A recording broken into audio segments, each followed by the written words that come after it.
우리 성가대 찬양 대단히 감사합니다. 오늘 요한계시록 5번째 설교를 하려고 합니다. 언제나 요한계시록 설교가 좀 부담스럽고 들으면서도 알 것도 같고 또 모를 것도 같고 그런 말씀이죠. 보면은 기독교 역사를 보면은 요한계시록을 막 마음 놓고 막 종교개혁자들이 해석하고 그러지는 않았던 것 같아요. 루터 같은 경우도 요한계시록을 좀 부정적으로 보고, 그다음에 인문주의자 에라스무스 같은 사람들, 원래 그 루터하고 참 친했잖아요 보면은. 근데 나중에 성경관에 대해서 마찰이 좀 일어나지만은 역시 요한계시록을 부정적으로 봤습니다. 자, 그러다 보니까 종교개혁자인 칼빈도 굉장히 조심을 해요. 왜요? 루터도 조심하고 에라스무스도 조심하니까 나도 조심하자. 그래서 계시록 해석을 잘 안 합니다. 이런 종교개혁의 전통을 따라서 많은 목회자들이, 신학자들이 요한계시록 접근을 주저했어요. 그러다 보니까 2단, 4입이, 3단 이 사람들이 다 독차지를 해버린 겁니다. 보면은요.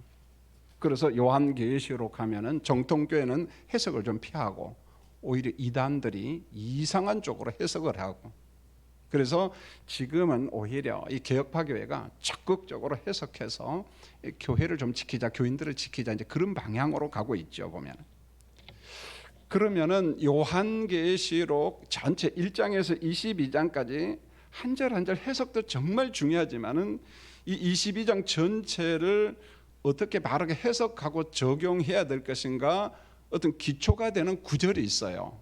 이 세 구절을 우리가 정확하게 이해를 하면은 어느 정도 좀 어렵지만은 전부 다 극복해 나갈 수가 있습니다. 그 세 구절, 첫 번째가 요한계시록 1장 1절에 보면 예수 그리스도의 계시라 이렇게 말합니다. 예수 그리스도의 계시라.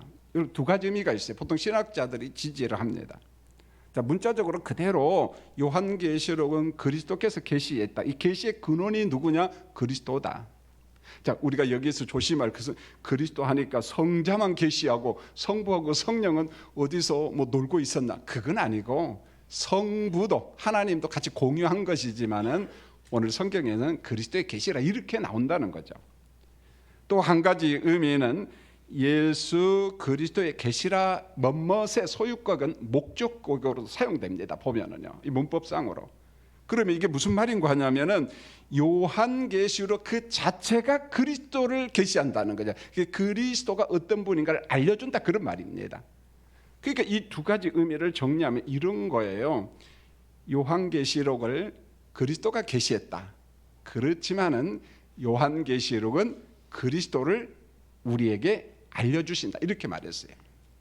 자, 성도님들, 우리가 마태, 마가, 누가, 요한복음을 무슨 서라고 해요? 복음서죠. 복음이 누굽니까? 예수가 복음이에요.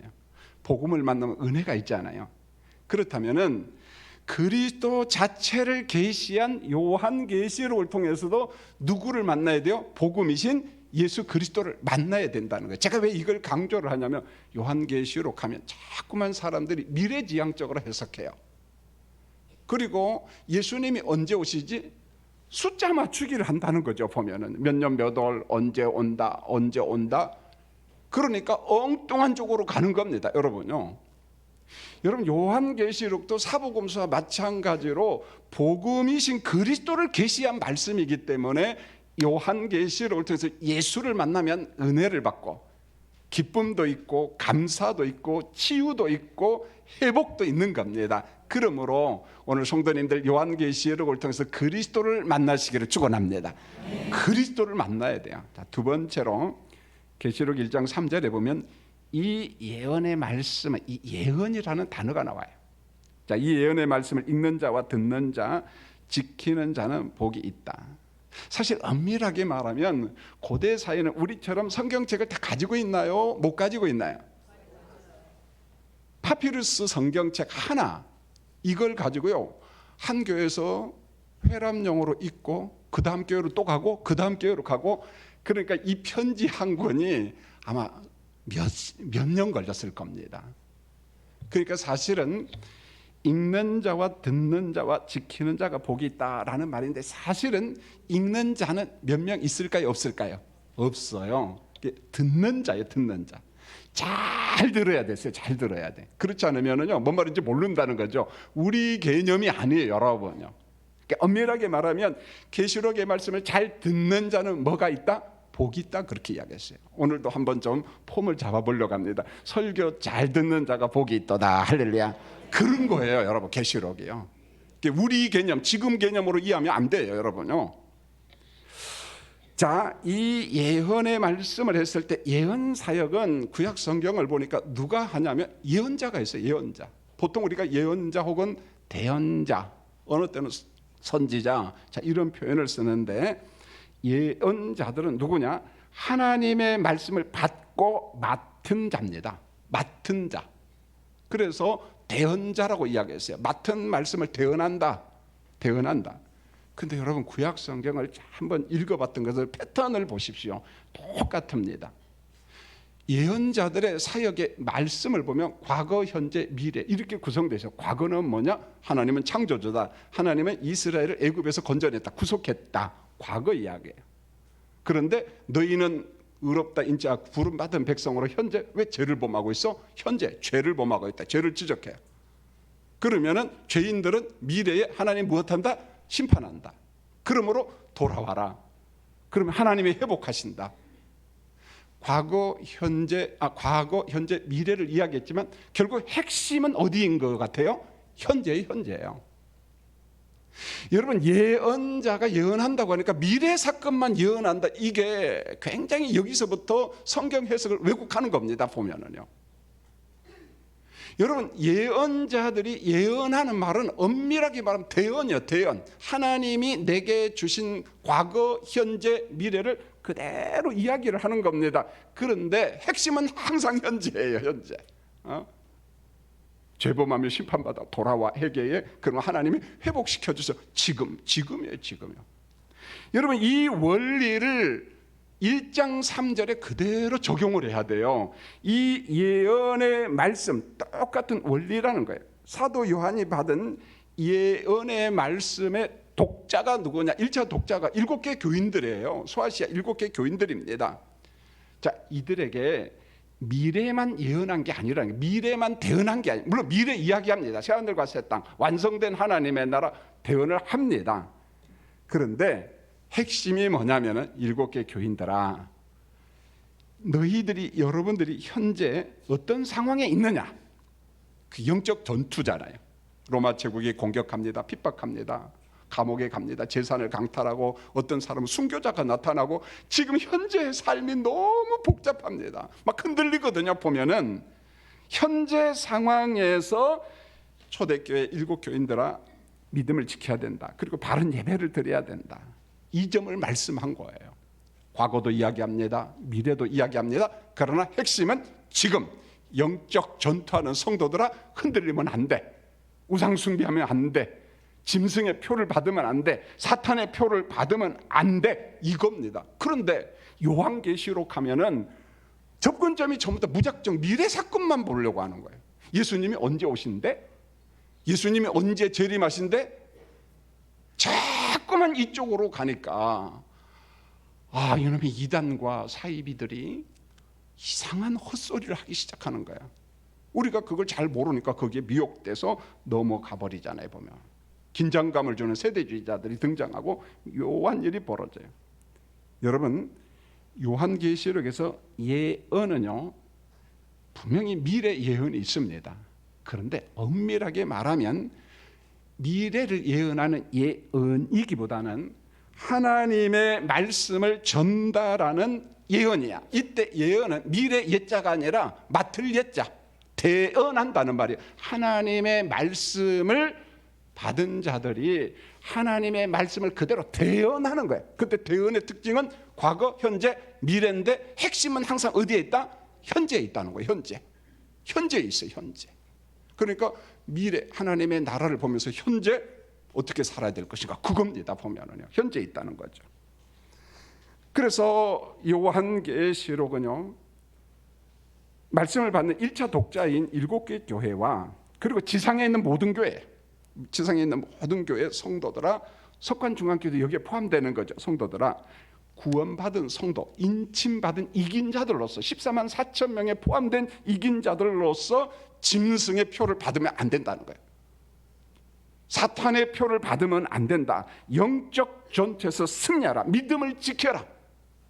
그래서 계시록 14장 12절 같은 경우에는 우리의 무기가 뭐냐면 믿음과 인내입니다. 믿음과 인내로 지금 영적 전투가 어렵고 로마 제국이 핍박을 하고 우리 주변에 있는 지체들이 순교를 당하고 참 위협이 있지만은 그래도 이긴 자들로서 짐승의 표, 사탄의 표를 받으면 안 된다, 안 된다, 이겁니다. 현재를 이야기하는 거예요.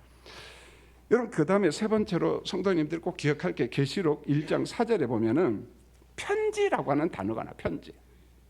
요한은요 7개의 편지하노니, 그래서 편지.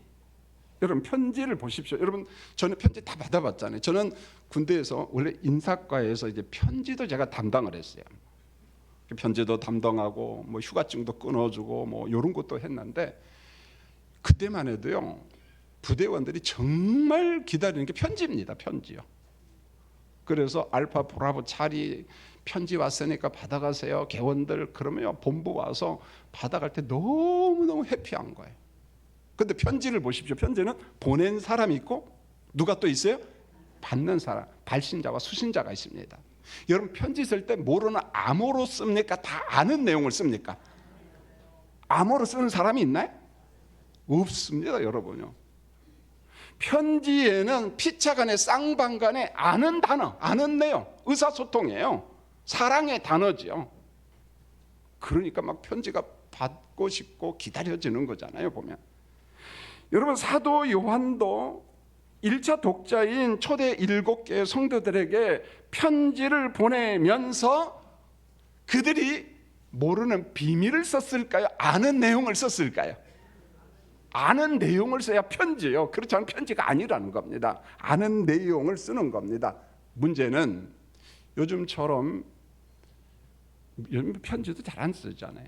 그냥 카톡으로 보내잖아요. 그러면 즉각 옵니다. 영국에 지금 보내면 즉각 옵니다, 보면은요. 그런데 옛날에는 거리가 멀었어요. 옛날에 카톡이 있었나요? 그럼 편지가 아니에요. 편지 한번 보내면요 답신이 얼마 만에 올까요? 몇 년 만에 옵니다. 몇 년 만에. 그러니까 편지를 정확하게 써야 되는 거예요. 의사 전달을 정확하게 해야 된다는 거죠. 지금은 조금 잘못 써도 카톡으로 지우고 다시 보내면 돼요. 그리고 삭제하면 되잖아요. 아니, 그거 잘못해서 다시 보낼게 그러잖아요, 보면은요. 옛날에는 가면 끝나는 겁니다, 여러분요. 어려웠다는 거죠, 보면. 그래서 사도 요한이 1차 독자들에게 편지를 보내면서 그들이 아는 숫자, 상징, 환상, 내용 종합해가지고 보냅니다. 이유가 있습니다. 오래 기억하라. 오래 기억하라. 환난과 핍박을 받는 성도들아, 이 말씀을 붙잡고 오래오래 붙잡고 인내해야 된다. 승리해야 된다. 짐승의 표를 받으면 안 돼. 사탄의 표를 받으면 안 돼. 간절함이 있는 거예요, 여러분. 문제는 1세기 편지를 21세기 대한민국 사람이 읽으려니까 어려워요, 쉬워요? 어려운 정도가 아니라 헷갈리는 겁니다, 여러분. 뭔 말인지 몰라요. 왜요? 1세기 게마트리아 문화가 이 속에 녹아 있는데 21세기 대한민국 문화로 이걸 알려고 하니까 우리가 뭐 히브리어를 씁니까? 헬라어를 씁니까? 라틴어를 씁니까? 그런데 그 문화권의 이야기를 오늘 이 이야기를 하니까 이단들이 말할 때 뭔 말인지 모르는 거예요, 우리가. 그래서 저도 계시록 이제 5번째 설교를 하면서요, 8번째 설교 빨리 좀 끝났으면 합니다. 왜요? 설교가 하기 싫어서가 아니고 홍 목사님이 설교 잘하니까 다 떠넘기려고 한 게 아니고 이걸 요약하는데 골머리가 아파요. 오늘 새벽에도 일어나니까 1시 반 읽고 또 읽고, 아마 이 원고를 거짓말 안 보태고도 50번을 읽었을 거예요. 이렇게 읽은 이유가 뭐냐면은 어떻게 하면 줄일 것인가, 어떻게 하면 줄이고 또 줄이고. 제가 힘든 게 뭐냐, 2부 때도 단기 선교사 파송식 한다니까, 야 설교 오늘 예배 2분 일찍 시작하라, 부교육자들한테. 김상훈 장로님 기도했는데 짧게 해주셔서 감사합니다. 정말 막 부탁하고 싶어요. 장로님 3분만 하십시오. 왜요? 설교요 5분의 1을 줄여야 됩니다. 왜? 오늘 또 수료식이 있거든요. 보면은요. 골머리가 아파요. 보면 이거 줄이려고 하면 엄청. 목사님 어차피 모르니까 싹 빼버리세요. 여러분 그러고 싶죠? 그 목사 아니에요. 목사 양심은요 그렇지 않습니다. 얼마나 괴로운지 몰라요. 그래서 성경 해석을 제대로 못하고 하면은요 성령이 어마어마하게 근심합니다. 보면은. 그래서 12장, 13장, 14장을 요약할 테니까 요것만이라도 알면 됩니다. 요건 잘 들어야 돼. 그 다음부터는 졸아도 제가 인정할 테니까. 근데 요건 안 돼요. 자, 계시록 12장은 요약합니다. 무슨 내용이냐면 하늘에서 영적 전쟁이 벌어졌어요. 그런데 영적 전쟁에서 사탄이 추방을 당합니다. 이 내용은 이사야 14장과 에스겔서 28장에 그대로 나와요. 그러니까 하늘 영광에서 추방당해 쫓겨나요. 어디로? 땅으로. 성경에는 공중권세라는 표현도 씁니다. 공중, 땅 전부 다 같은 영역입니다. 땅으로 사탄이 추방당하는 붉은 용으로 나와요. 성경에는 그 기사고 13장에 보면은 용이 이제 땅으로 추방당해서 주님의 교회를 공격하고 박살내야 되는데 사탄 가지고는 안 되니까 사탄이 동맹군을 불러 동업자를 불러요. 그게 누구냐면 두 짐승이에요. 하나는 바다에서 올라온 짐승 적그리스도입니다. 하나는 땅에서 올라온 짐승 거짓 선지자입니다. 만신전에서 황제 숭배를 이끌어가는 제사장들이에요. 보면요. 거짓 선지자들. 그리고 계시록 14장에는요. 영적 전투에서 승리한 이긴 자들 14만 4천 명 시온사전 새 노래를 불러요. 아마 오늘은요. 수료식 때문에 요건 설교 못할 겁니다. 자, 그러면 이제 12장부터 하나씩 풀어가는데요. 벌써 보면 막 뿔 이야기 나오고 뭐 열왕관 이야기 나오고 세상에 이런 괴물이 어디 있는가 이런 거잖아요. 그러니까 그거 싹 생략해버리고 꼭 기억할 것만 기억하세요. 자, 먼저 1절로 2절에 보면은 이런 말이 나와요. 한 여자, 스크린 보면은 색깔을 넣었어요. 한 여자. 요것만 기억하면 돼요. 한 여자는 누구냐? 구약의 이스라엘이고 교회론 쪽으로 해석하면 구약교회 이렇게 봅니다. 구약교회, 교회론 쪽으로 이제 보면은요. 그런데 한 여자가 이 아이를 베어 해산하게 되면 그래서 이 남자 아이를 베어 출산하게 되면 그렇습니다. 그런데 한 여자가 해산하는 그 한 아이를 어떻게 봐야 되냐? 구약의 이스라엘이 구약 교회를 통해서 이 땅에 오신 예수님. 그러니까 구약의 이스라엘이 구약 교회가 누구를 출산했다는 걸로 이야기하는 거예요. 예수를 메시아를 성육신시켰다 그렇게 이야기를 하고 있어요. 지금요. 그런데 한 아이가 이 세상에 태어나면은 기다리는 존재가 있어요. 3절로 4절에 보면은 역시 한 큰 붉은 용 요것만 기억하십시오. 나머지는 복잡하니까 기억하지 마시고 그러면 한 큰 붉은 용은 누구냐면 사탄이에요. 사탄. 이 사탄 용이에요. 용으로 표현합니다. 사탄이 여자가 해산하는 아이를 예수를 성육신하신 예수를 삼키려고 기다리고 있어요. 삼킨다는 게 무슨 말이에요? 죽이려고 기다리고 있어요. 죽이려고. 이게 역사적 실제입니다. 하나만 제가 이야기를 하겠어요. 대표적인 말씀이 마태복음 2장 13절로 16절인데 헤롯 대왕이요 동방 박사들의 보고를 받고 학자들의 이야기를 듣고 유대인으로 왕으로 오신다라고 하니까 난리가 났어요. 난리가. 나 말고 또 왕이 있어? 어떤 일까지 벌어지냐면은 학자들의 구약 연구를 통해서 베들레헴의 메시아가 온다라고 하니까 계산을 딱 해가지고 베들레헴과 그 주변에 2살 이하의 남자들은 다 어떻게 알아? 죽이라. 거기에 누구도 있는 거예요? 예수도 있는 겁니다. 그런데 예수도 죽을 수밖에 없는 환경인데 하나님의 사자가 요셉과 마리아에게 나타나잖아요. 얼른 피하라. 어디로 가라? 애굽으로 가라. 애굽으로 가라. 그래서 예수가 살아난 거예요. 여러분 베들레헴은요 난리가 났습니다. 왜요? 멀쩡한 2살 아이 이하들이 다 죽었거든요. 보면은요. 예수를 죽이려고 해요. 이게 무슨 말입니까? 사탄은 헤롯이라고는 정치적 폭력을 이용해 가지고 예수를 죽이려고 연구했다는 거죠. 이거예요, 여러분요. 자, 그 다음에 이제 5절로 6절에 잘 보시면 이것만 잘 보면 돼요. 역시 스크린 보고 노란 글자만 보십시오. 여자가 낳은 아이가 하나님 앞과 그 보좌 앞으로 올라가더라.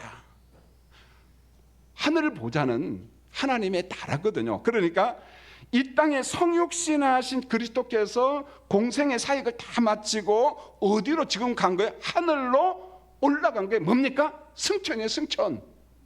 그리스도께서 승천하신 겁니다. 자, 사탄의 주된 목적, 1차 목적은 누구를 죽이는 거예요? 예수를 죽이려고 했는데 예수께서 십자가에 죽으시고 부활한 다음에 어떻게 해버렸어요? 승천해버리니까 더 이상 죽일 수 있어요? 없잖아요, 보면. 그러니까 주님의 교회를 공격하는 거예요. 이 땅에 있는 주님의 교회를 공격합니다. 그게 핍박으로 나타납니다. 핍박을 하기 시작합니다. 그래서 교회가 엄청난 이 핍박, 사탄의 핍박 속에서 그게 이제 역사적으로 등장하죠. 뭐 로마 제국이 핍박하고, 뭐 파르티아 제국이 핍박하고, 파르티아라는 말은 이란이에요. 사산 제국을 의미합니다.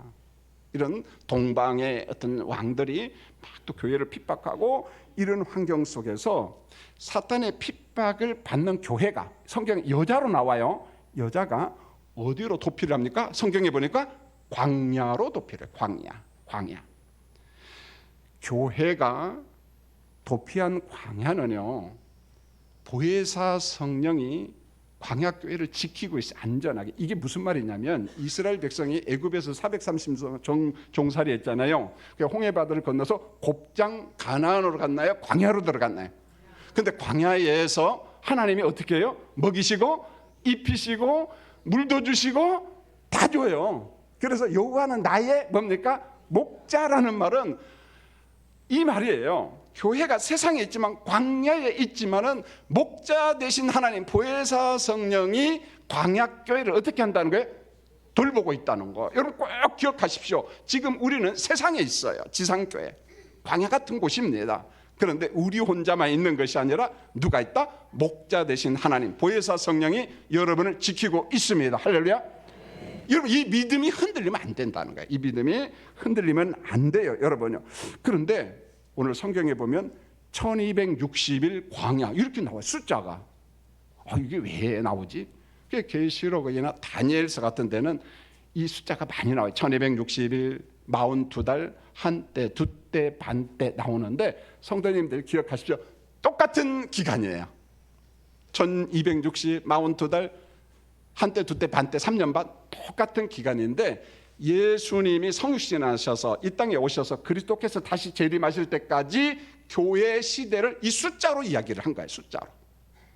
교회 시대, 은혜 시대요, 선교 시대. 그러나 교회는 광야에 있는 교회, 광야 교회입니다. 여러분, 이제 계시록 12장을 제가 정리를 하려고 하는데요, 이건 여러분들이 꼭 기억하셔야 돼요. 그래야만이 됩니다. 여러분, 계시록 12장에 보니까 여자가 자꾸 등장하잖아요. 그런데 두 형태의 여자가 나와요. 해산하기 전에 여자, 해산 후에 여자. 해산하기 전에 여자는 구약교회입니다. 구약이 이스라엘이에요. 그런데 이 모티브, 이미지가 바뀝니다. 메시아를 해산한 여자는 구약이 아니라, 이미지가 아니라 신약교회 이미지로 발전을 해요. 그러니까 계시록 12장에 나오는 교회인데 구약교회에서 신약교회로 발전해 간다는 거죠. 여기서 여자는요, 교회입니다. 교회. 물론 이제 다른 성경에 음녀 바벨론도 나와요.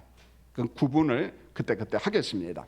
자, 이제 계시록 12장 7절로 12절, 이것은 제가 부연 설명, 인쇄물에는 썼지만 이거 다 설명할 수가 없어요, 시간이.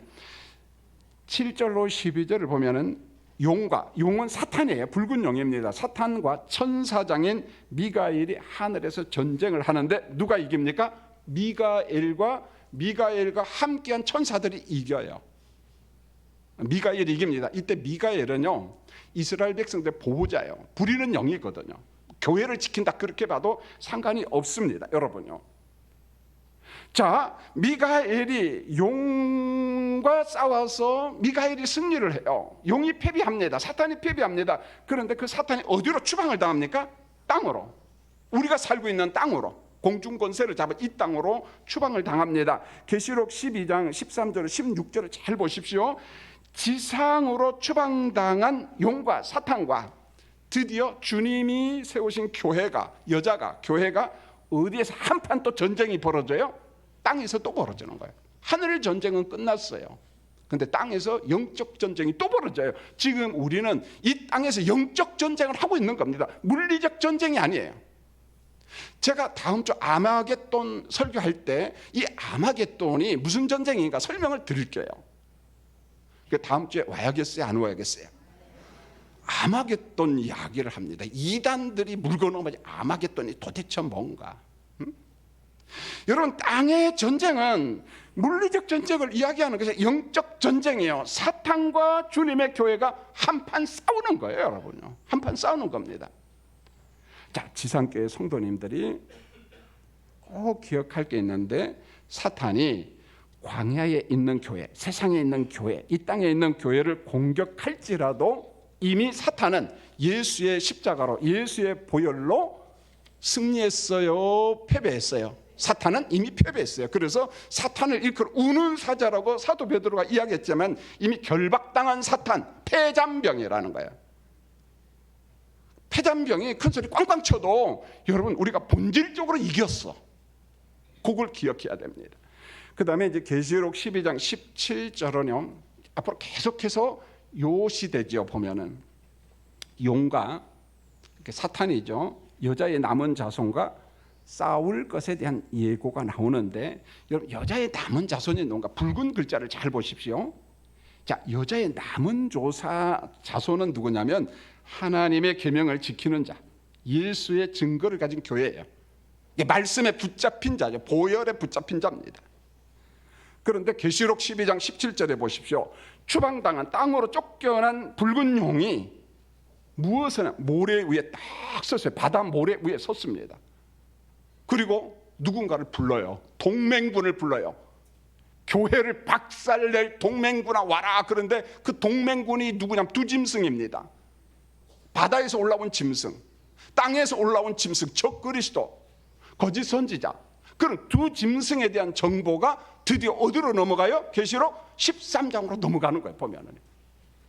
자, 계시록 13장이 딱 넘어가니까 이제 사탄의 첫째 동맹군이 나와요. 계시록 13장 1절에 보세요. 바다에서 나온 한 짐승 그랬어요. 자, 여기도 보면은요, 별 글자가 다 나와. 다 생략. 그런데 바다에서 나온 한 짐승의 특징을 설명하는 게 있는데, 짐승의 머리에는 신성 모독하는 이름이 꽉 들었더라. 하나님을 모독하고 하나님을 비난거리고 그런 이름이 가득 차 있더라는 거예요. 적그리스도예요, 적그리스도. 그러면은 표면적으로 사도 요한이 적그리스도, 짐승이라고 한 바다에서 올라온 짐승은 1차적 대상은 누구냐면은, 이 짐승은요, 로마 제국, 특별히 로마 제국 내에서도 교회를 박해하고 예수 믿는 사람을 잡아 죽인 네로와 도미티왕 같은 폭력적 황제들입니다. 그들이 바다에서 나온 짐승이고 적그리스도고 교회를 박해했습니다. 이게 무슨 말이냐면, 사탄은 주님의 교회를 파괴하기 위해서, 주님의 교회를 박살내기 위해서 누구를 도구로 쓰냐면은 로마 제국을 도구로 쓰고 있다는 거예요. 로마 제국의 황제들을 도구로 쓰고 있어요. 신약 시대 때는 로마 제국이지만 구약 시대 때는 바벨론 제국이에요. 그래서 바벨론 제국이 계속해서 예루살렘을 공격하고 불로 태우고 막 난리잖아요. 성도님들 성경을 읽다가 뜬금없이 바벨론 나오면 전부 다 로마 제국으로 바꾸면 돼요. 똑같은 겁니다. 성경 해석의 원리상. 그래서 계시록을 읽다가 바벨론 나오면 로마 제국으로 다 바꿔도 상관없습니다. 기회가 있으면 왜 그렇게 쓰는가? 제가 말씀을 한번 더 드리죠. 보면은요. 자, 두 번째 동맹군은 계시록 13장 11절을 보면 땅에서 올라온 뭐라고 했어요? 짐승. 땅에서 올라온 이 거짓 선지자죠. 문자적이면 만신전의 제사장들입니다, 사실. 그런데 이 거짓 선지자들이 하는 일이, 땅에서 올라온 짐승이 하는 게 뭐냐면은, 땅에서 올라온 짐승은 사람들로 하여금 바다에서 나온 짐승한테 경배하도록 자꾸 홍보를 해요. 16절과 17절을 보세요. 작은 자, 큰 자, 부자, 가난, 자유인, 종 할 것 없이 모두잖아요. 모두. 대상이 전부 답니다. 이 사람들로 하여금 오른손과 이마에 바다에서 나온 짐승의 표를 받게 하도록 홍보를 합니다. 땅에서 올라온 거짓 선지자 짐승은 뭘 하느냐? 바다에서 올라온 짐승 황제 적그리스도의 표를 받도록, 짐승의 표를 받도록 막 홍보를 하는 겁니다. 홍보를 하는 거죠. 보면은 여러분, 계시록에서 황제 숭배가 뭐냐? 짐승의 표를 받는 거예요. 사탄의 표를 받는 겁니다. 자, 제가 설명하겠어요. 1세기 상황 속에서 이게 무슨 말인가를 말씀을 드리려고 합니다. 사도 요한이 살던 1세기 환경을 잘 보십시오. 황제를 숭배하는 사람들은요, 먹고 사는데 전혀 문제가 없어요. 자, 우리가 월계동에 있는 이마트를 갔습니다. 막 물건을 딱 사려고 하는데 딱 들어갔습니다. 그러면 앞에 있는 사람이 물어봐요. 당신 황제 숭배하는 표 있어 없어? 그래요. 쿠폰 있어 없어? 그런 거야. 그럼 난 황제 숭배하는 사람이다. 쿠폰 여기 있잖아요. 오, 그래, 물건 다 가져가. 어느 정도냐? 집이 없어. 그 집도 줄게 그랬어요.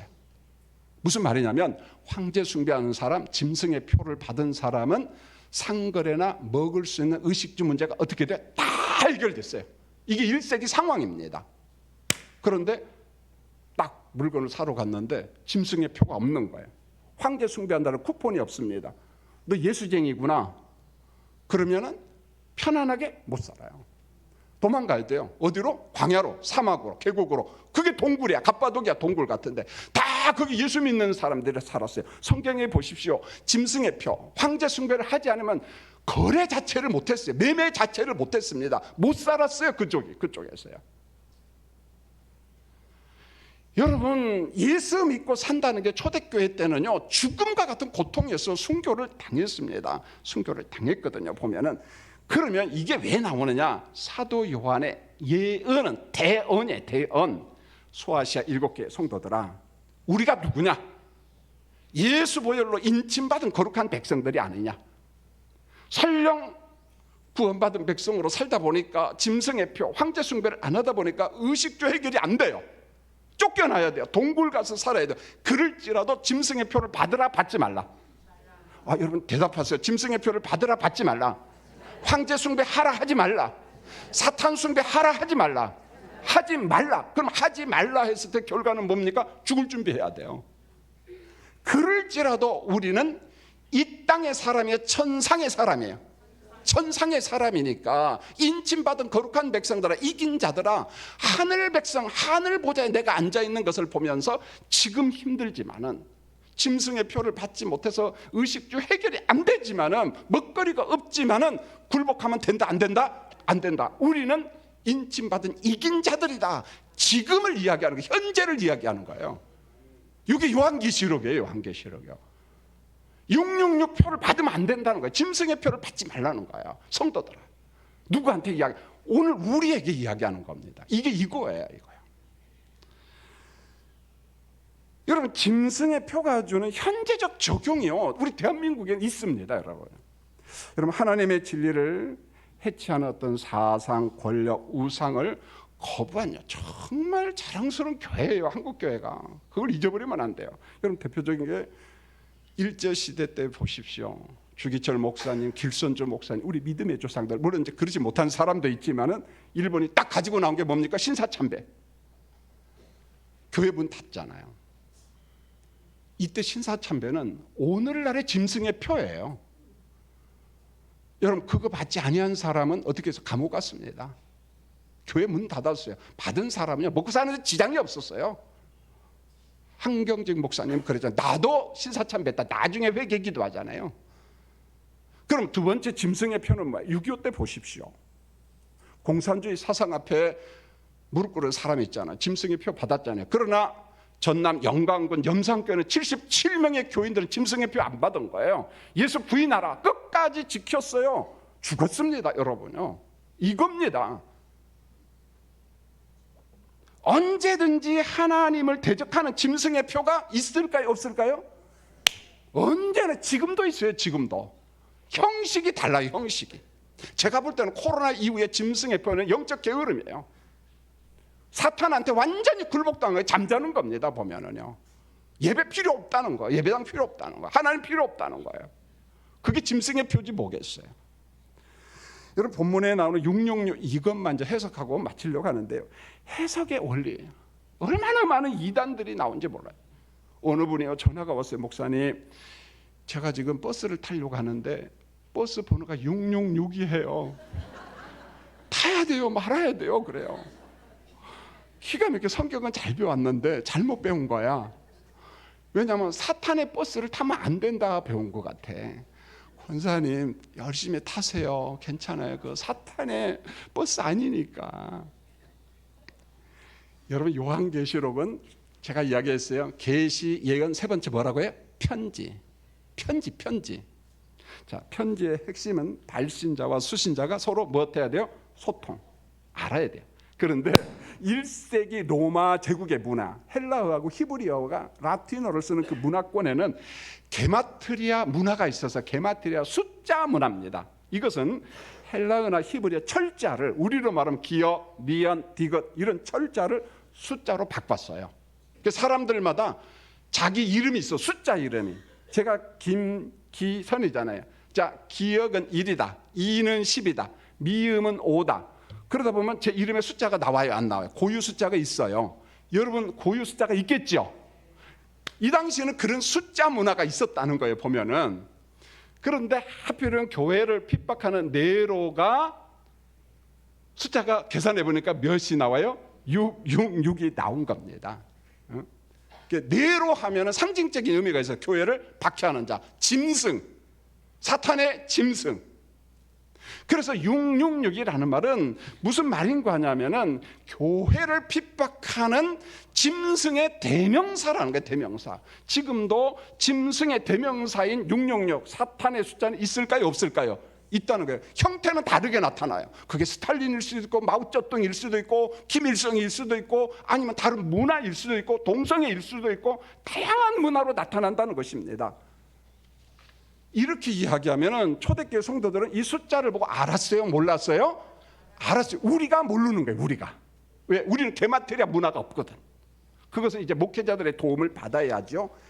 마지막으로 여러분 666에 대해서 가끔 가다가 목사님 666이 베리칩이 666입니까? 바코드가 666입니까? 주민등록 숫자가 666입니까? 그런 소리 들어봤어요? 안 들어봤어요? 안 들어보고 참 감사합니다. 여러분 어떻게 그렇게 유튜브 영상도 안 봐요, 여러분요? 그래서 뭐 별소리 다 하는데 여러분 1세기의 게마트리아 숫자 문화인 666을 21세기에 와서 우리 문화인 베리칩이나 바코드나 주민등록번호나 다른 키호하고 연결시키면 된다, 안 된다? 연결시키는 건 무식쟁이에요. 성경 해석에 1도 모르고 2도 모르고 아무것도 모르는 사람입니다. 그리고 어디에서 그냥 긴장감을 주는 영상 한두 편 보고 와가지고 막 그게 인 것처럼. 여러분 제발 그런 영상 보면은 제가 확신합니다. 김 목사 설교가 100% 맞아. 여러분요. 그 사기치는 거예요, 그 사람들이요. 666하고 베리칩하고 바코드하고 주민등록번호하고 상관없어요. 여러분 주민등록번호는 가지고 계셔요. 그거 사탄 아니야. 여러분 바코드 가지고 물건 사잖아요. 괜찮아, 성도님들이요. 괜찮습니다. 왜 그러냐면은 계시록을 가지고 너무 많은 사람을 미혹하고 기존 교인들도 속아 넘어가요. 근데 이유가 있다는 거예요, 보면은요.